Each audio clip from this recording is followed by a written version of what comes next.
involving security of all airports nationwide. We are the ones who are securing those facilities against offensive and terrorist acts threatening civil aviation. That in order to reach the goal of preserving the security and order of all airports nationwide, discipline and skill must be a requirement in joining this group. These calculated movements show not only cooperation and unity, but also discipline, professionalism, and intelligence. This newly recruits is performing a unique silent precision exhibition drill.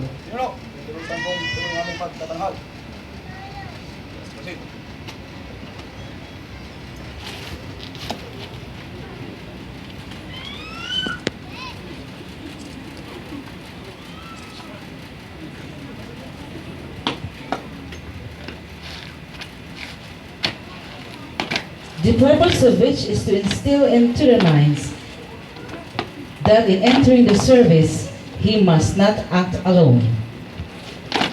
That he must be sensitive and careful about the people surrounding him. That he must not work based on his own expectations. Instead, he must make his move as belong to a team. That once he committed mistake, it is not only him who will be affected. The traditions are perpetuated from one generation to the next through constant use and practice. The esprit de corps of every police officer has been brought about their feeling of pride, not only in their unit, but also in themselves. The preservation of traditional discipline and customs and courtesies and the heritage of the corps is our duty.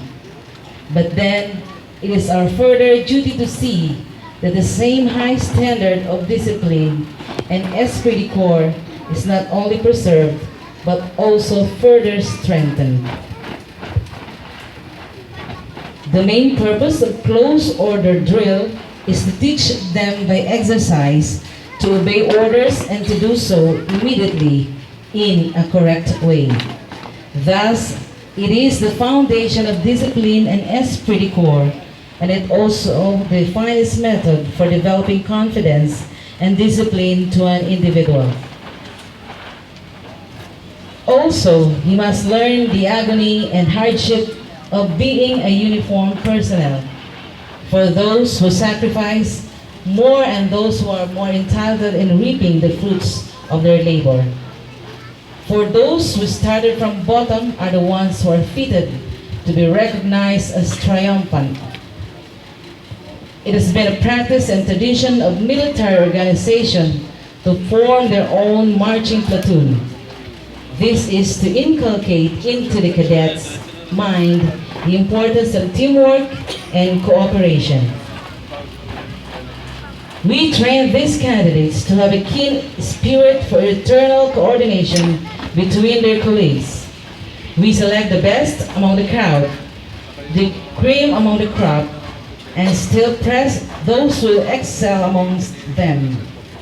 For we require our recruits to fully understand the responsibility of being a police officer. It is their duty that no matter what will be the consequences, it is their duty that will be prioritized, for they are bound to enforce the law at all costs. For it is also the law that will distinguish them from others. It will separate them from ordinary employee, for they wear the authority and power to defend the weak from lawlessness, the oppressed from the tyranny,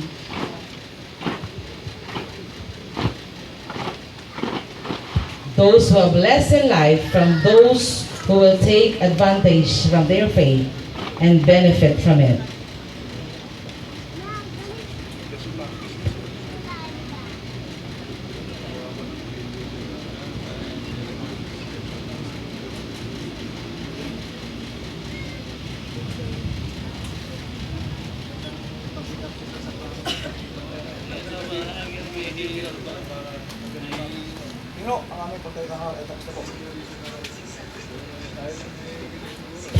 How about a big round of applause to our